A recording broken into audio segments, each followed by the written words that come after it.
Assalamualaikum semuanya. Sebelumnya saya ucapkan terima kasih karena masih terus mengikuti cerita bergambar di channel ini.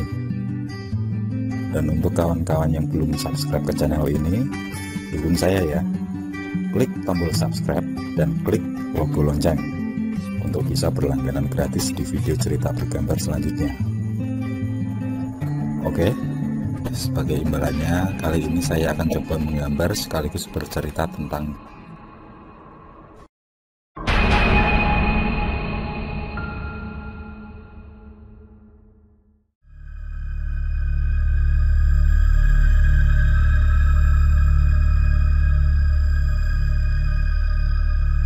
Untuk sampai di kamar tersebut, posisi berjalan kami berbaris. Mas penjaga paling depan, aku di belakangnya, dan Rai di belakangku.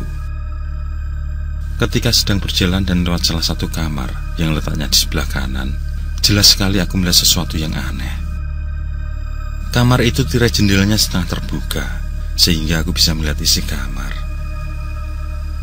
Lampu kamar menyala redup, tapi masih sanggup menerangi. Aku nyaris berhenti melangkah. Ketika di dalam kamar tampak sosok perempuan. Dia duduk di ujung tempat tidur, menghadap TV yang dalam keadaan mati, membelakangi kami. Perempuan itu menyisir rambut panjangnya secara perlahan. Sungguh, pemandangan yang membuatku terpana merinding. Itu manusia apa bukan? Begitulah batinku. Secara refleks, aku menoleh ke belakang ke arah Rai. Terlihat wajah Rai mengatakan kalau dia juga melihat pemandangan yang sama. Rai tersenyum, tapi ada kecemasan. Kami teruskan berjalan dengan pikiran yang masih bertanya-tanya. "Ini kamarnya, Mas," ucap si penjaga ketika sampai di kamar paling pojok belakang. Aku dan Rai sudah tidak fokus lagi untuk melihat kamar. Pikiran kami masih tertuju pada perempuan yang sedang menyisir rambut tadi. Gambaran kamar yang kami lihat adalah kamar besar dengan 2 tempat tidur, dengan meja yang di atasnya ada TV tua.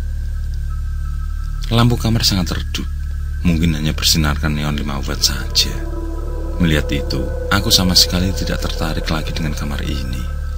Dan aku yakin Rai juga berpikiran yang sama. Setelah sedikit berbasa-basi, kami minta untuk kembali ke lobi depan. Saat kami berjalan melewati jalur yang sama, tentu saja akan melewati kamar yang berisi perempuan tadi.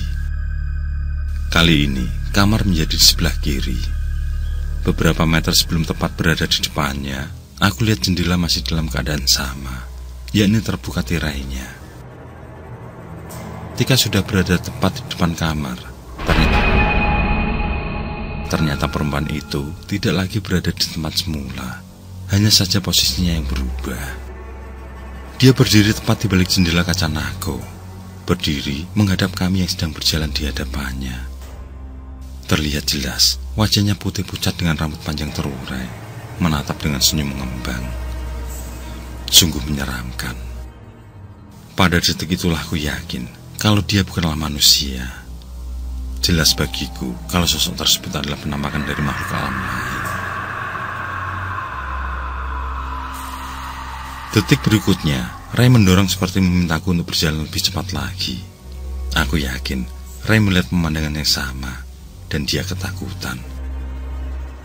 Kami terus berjalan, menjauh dari kamar itu. Hingga akhirnya kami merasa lega saat sampai di lobi. Dengan banyak perhitungan, kami putuskan tidak jadi menginap di sana. "Ya sudah, tidak apa-apa, Mas. Mas tadi lihat perempuan itu juga ya? Tenang aja, dia tidak bakalan mengganggu tamu." Jawaban Mas penjaga sungguh mengejutkan, mengisyaratkan kalau sosok yang kami lihat memanglah bukan golongan manusia. Meskipun begitu, kami tidak bertanya apa-apa lagi. Aku dan Rai hanya tersenyum mendengarnya. Lalu kami menuju parkiran. Beranjak keluar hotel itu dan mencari hotel yang lain. Pertanyaan demi pertanyaan yang dilontarkan Ali tentang alasan kami selalu dijawab dengan enteng oleh Rai. Dia tidak mau memberitahu alasan yang sebenarnya. Kembali, aku mengarahkan kendaraan terus ke timur. Sementara situasi jalanan sudah semakin sepi. Hanya beberapa bis malam yang terlihat melintas. Ketika sudah hampir jam 1 dini hari, kami menemukan satu hotel lagi. Letaknya masih di sebelah kanan jalan. Tapi kali ini, bangunannya kelihatan dari jalan. Keadaan hotel tersebut tidak sekelam dan segelap hotel sebelumnya. Bagaimanapun keadaan hotel ini, tetap akan aku ambil.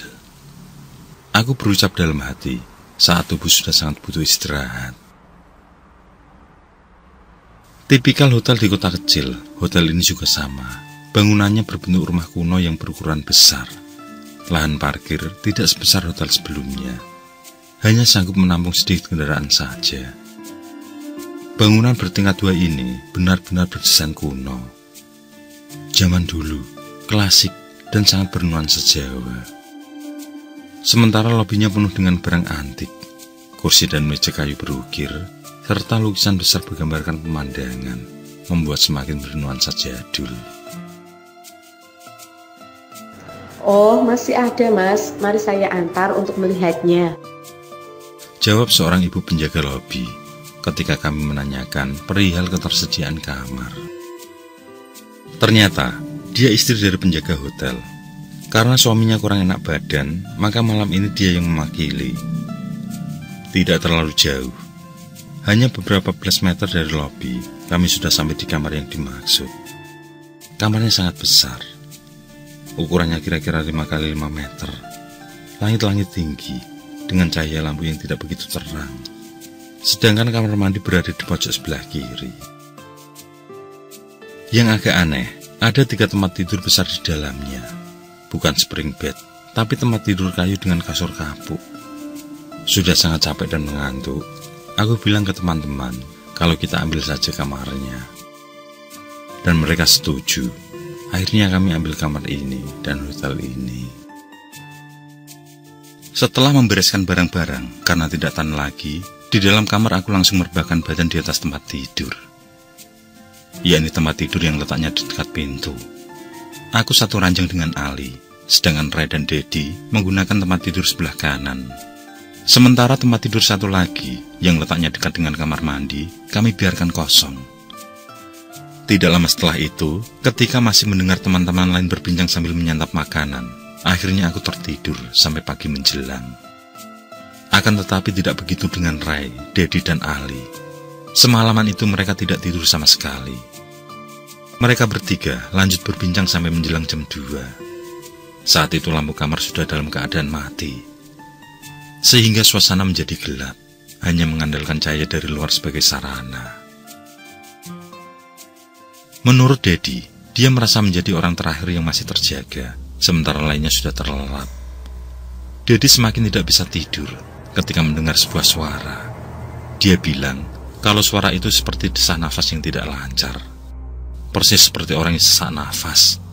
Perasaan Dedi mulai tidak enak ketika merasa kalau suara nafas itu bukan berasal dari kami, tapi bersumber dari tempat tidur yang kosong. Dalam gelap, Dedi memaksa diri untuk melihat ke tempat tidur kosong tersebut. Dia pun tercengang ketakutan ketika tampak terbaring sosok ibu tua yang kepalanya sedikit terangkat karena ada bantal di belakang kepalanya. Ibu itu mengenakan kebaya dan kain dengan rambut panjang terurai. Meski hanya diam saja, namun sosok wanita tersebut sangatlah menakutkan. Tidak seberapa lama, Ray terjaga hendak ke kamar mandi. Tapi niat itu diurungkan karena dia melihat sosok yang sama berada di tempat tidur sebelah. Melihat kengerian itu, Dedi dan Ray perlahan bangkit dari tidur, bermaksud untuk keluar kamar, meninggalkan aku dan Ali yang masih nyenyak tertidur. "Beri sama Ali, dibangunin apa tidak ya?" tanya Ray pada Dedi. Dedi menjawab kalau tidak usah, karena baik aku ataupun Adi sudah sama-sama pulas. Mereka pun meninggalkan kamar, lalu duduk di teras kamar sambil berbincang, membahas kejadian yang baru saja dialami. Ketika mendekati jam 3 dini hari, tiba-tiba Ali muncul dari dalam kamar. Dia menyusul Ray dan Dedi, yang suara mereka kedengaran sampai ke dalam. Dengan mimik wajah ketakutan, Ali memberitahu bahwa ada seorang nenek di tempat tidur kosong. Sosok perempuan tua itu bangun dan berjalan masuk ke kamar mandi.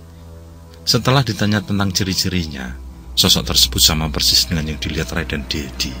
Itulah alasan kenapa ketiga kawanku tidak tidur sampai pagi. Jam 5 pagi, aku dibangunkan oleh suara berisik di luar. Aku terkaget, karena kamar dalam keadaan kosong, hanya ada aku sendirian. Tanpa cuci muka, aku tunda sholat subuh, lalu bergabung dengan mereka semua di teras kamar. Tentu saja mereka berebut menceritakan tentang apa yang terjadi di dalam kamar semalam. Untung aku tertidur nyenyak, sehingga tidak perlu melihat sosok yang terbaring di tempat tidur kosong. Dan untuk menuntaskan rasa penasaran, maka setelah sholat subuh berjamaah, kami putuskan menemui si penjaga hotel. Kami akan mencari tahu tentang sosok di kamar kami. Mohon maaf sebelumnya, Mas. Ucap si wanita tersebut membuka penjelasan. Dimulai dengan permintaan maafnya karena telah lupa akan pesan sang suami, di mana suaminya berpesan bahwa kamar tersebut seharusnya tidak disewakan. Dan jika ada yang memaksa menghuni kamar tersebut, maka satu tempat tidur harus disisakan, yakni yang berada di dekat kamar mandi. Wanita tersebut melanjutkan, menurut suaminya yang bertahun-tahun dipercayakan sebagai penjaga hotel, ada cerita yang membuat kamar tersebut tergolong seram, di mana dulu ada seorang wanita tua yang menginap di kamar tersebut. Wanita itu menyuruh agar semua petugas hotel merahasiakan keberadaannya. Dia beralasan kalau kabur dari rumah karena sedang bermasalah dengan anaknya. Tidak jelas masalah apa yang sedang dihadapi, tapi wanita itu seperti penuh kecemasan. Hari-hari berlanjut, entah dapat uang dari mana, tapi wanita itu mampu menyewa hotel dengan baik. Bahkan makan pun tergolong makanan yang enak dan cukup mahal. Hingga suatu ketika, seorang bapak mendatangi hotel. Dia mengaku mencari ibunya yang mendadak raib. Lelaki itu mampu meyakinkan salah satu petugas hotel bahwa dia merasa sangat kehilangan. Dan petugas itu pun membocorkan tentang keberadaan si wanita tua tersebut. Setelah yakin bahwa wanita itu memang ibunya, si lelaki beranjak pergi. Ia berjanji akan menjemput ibunya malam nanti. Waktu itu suami saya yang berjaga. Lanjut perempuan petugas hotel. Sekitar pukul 9 malam, datanglah tamu sepasang suami istri. Mereka minta satu kamar tepat di samping kamar wanita tua itu. Kebetulan ada kamar yang kosong. Maka tanpa menaruh curiga, diberikanlah kamar tersebut pada mereka. Tidak ada gelagat mencurigakan dari keduanya. Sikap mereka biasa-biasa saja, layaknya pasangan lain. Mereka pun mengisi data dan segera beranjak ke kamar. Di keesokan hari, sepasang suami istri itu meninggalkan hotel. Yang beberapa jam kemudian, ditemukanlah si wanita tua tersebut meninggal dunia. Tempatnya persis di kamar kami. Posisinya bersedekap, sedang tidur dengan bantal double mengganjal kepalanya. Polisi bergerak cepat mengusut kasus tersebut. Segera, pihak berwajib memburu sepasang suami istri yang dicurigai sebagai pelaku. Tapi ternyata mereka memberikan alamat palsu. Ternyata kartu tanda pengenal itu bukanlah miliknya, melainkan milik seorang pemuda yang terjatuh. Si pemuda yang lugu menjadi ketakutan saat polisi menginterogasinya, hingga diketahuilah kalau pemuda itu tidak mengenal mereka dan sama sekali tidak terlibat. Atas kesaksian dari seorang petugas, polisi mendatangi anak dari si perempuan. Namun setelah dilakukan penyelidikan lebih jauh, pria tersebut berhasil lolos dari jerat hukum. Tidak ada bukti maupun saksi yang membuatnya bersalah. Lelaki itu pun terbebas dan tidak ada lagi sosok yang dijadikan tersangka. Sehingga kasus tersebut hilang tanpa ada kepastian. Lain hal dengan tetangga wanita tua itu. Warga yakin kalau kematian yang dialami disebabkan pembunuhan. Bahkan mereka menuding kalau anaknya adalah dalang dari maut itu. Hal itu berdasar atas keributan yang sering terjadi antara ibu dan anak, yang selalu berakhir dengan ancaman kematian. Pertikaian mereka disebabkan oleh harta warisan, yang mana sang ibu tetap mempertahankan peninggalan sang suami sesuai amanat terakhir, yakni kelak akan dibagikan untuk cucu-cucunya agar dibuat sebuah barisan rumah. Tujuannya adalah agar antar keluarga selalu hidup berdampingan dengan rukun. Tetapi si anak terus mendesak agar lahan tersebut dijual untuk modal usahanya. 2 minggu setelah kematian sang ibu, anaknya benar-benar menjual tanah tersebut, dan itulah awal petaka bagi keluarganya. Semua harta yang dimiliki perlahan terkikis. Kedua anaknya juga semakin nakal. Pergaulan yang tidak benar membuat anak sulung terjebak dalam sebuah kasus perampokan yang akhirnya tertangkap dan dibakar massa. Sedangkan anak kedua menjadi pecandu narkoba saat berkuliah hingga mengalami overdosis. Beruntung maut tidak menghampiri hingga si anak berubah menjadi anak baik-baik. Namun orang tuanya mengalami masalah baru yang akhirnya perceraian tidak dapat dihindarkan. Anaknya itu ikut sang ibu dan semakin menjauh dengan ayahnya. Lelaki itu kesepian. Dia yang durhaka pada ibunya harus mempertanggungjawabkan perbuatan yang dilakukan. Lelaki itu pun mulai sakit-sakitan. Di akhir hidupnya, dia minta maaf pada sang ibu dan mengaku bahwa dia telah menyuruh orang untuk membunuhnya. Semenjak saat itu, kamar hotel tempat di mana si wanita menginap selalu terlihat penampakan. Semula kamar tersebut dikosongkan, akan tetapi hotel yang ramai memaksa pelanggan untuk menginap di kamar manapun. Hingga kamar itu dibuka kembali untuk umum. Tapi kejadian aneh pasti muncul setiap kali ada yang menginap di sana. Jika tempat tidur itu dihuni, maka si penghuni akan kerasukan. Kejadian itu selalu datang berulang. Meskipun beberapa orang pintar dimintai bantuan, namun tempat tidur itu masihlah angker. Hingga pihak hotel memutuskan kamar itu diberi tambahan 1 tempat tidur lagi, sehingga menjadi 3. Itu pun bukan spring bed, tapi menyesuaikan tempat tidur yang lama. Selain itu, kamar hanya diperuntukkan bagi tamu terakhir, yakni tamu yang benar-benar terpaksa karena ruangan lain penuh. Syaratnya adalah 1 tempat tidur tidak boleh dipakai. Begitulah kisahnya menurut suami saya, Mas. Sekali lagi, saya mohon maaf ya, Mas. Wanita itu bercerita panjang lebar. Semua sudah terjadi. Hal ini pun kami jadikan pengalaman jikalau nanti menginap di hotel lain. Setelah sarapan, kami lanjut jalan ke Banyuwangi, lalu menyeberang Bali.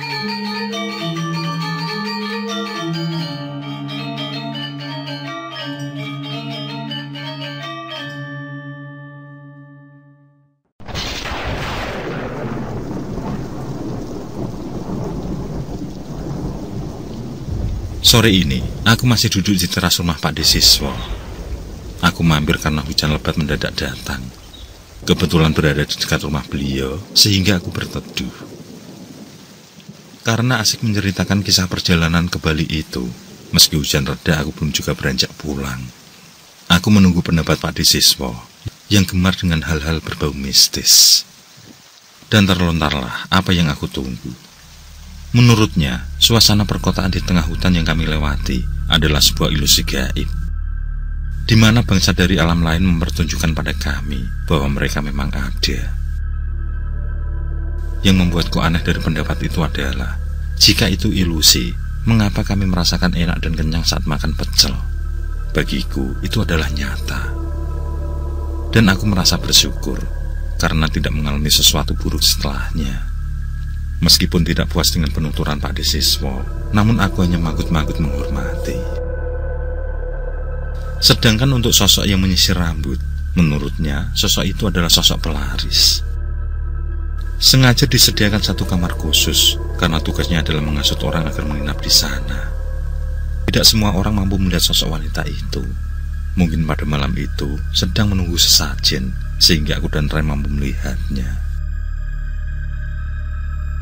Sebelum Pak Desiswo memberikan penuturan tentang sosok nenek-nenek, aku terlebih dulu berpamitan. Aku baru ingat kalau ketika temanku sudah menunggu di sebuah kafe. Kami akan bahas perjalanan ke tempat lain. Tentu saja pembahasan hotel itu juga menjadi pembuka percakapan. Bagiku, munculnya sosok makhluk lain disebabkan oleh memusatnya pikiran atau kehendak yang kuat semasa hidup. Pikiran yang ditinggalkan ini adalah pikiran yang mementingkan keduniawian, yang terfokus pada satu objek, sehingga penampakannya memiliki penjelmaan yang tetap.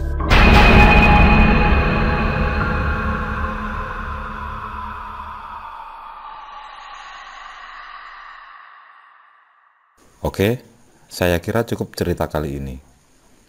Untuk cerita-cerita lainnya, silahkan buka di bagian video dalam channel ini, di playlist cerita bergambar. Sekali lagi terima kasih ya. Jangan lupa like, komen, share juga boleh. Dan untuk yang belum subscribe, langsung klik tombol subscribe. Semangat berkarya. Akhirul kalam, wassalamualaikum warahmatullahi wabarakatuh.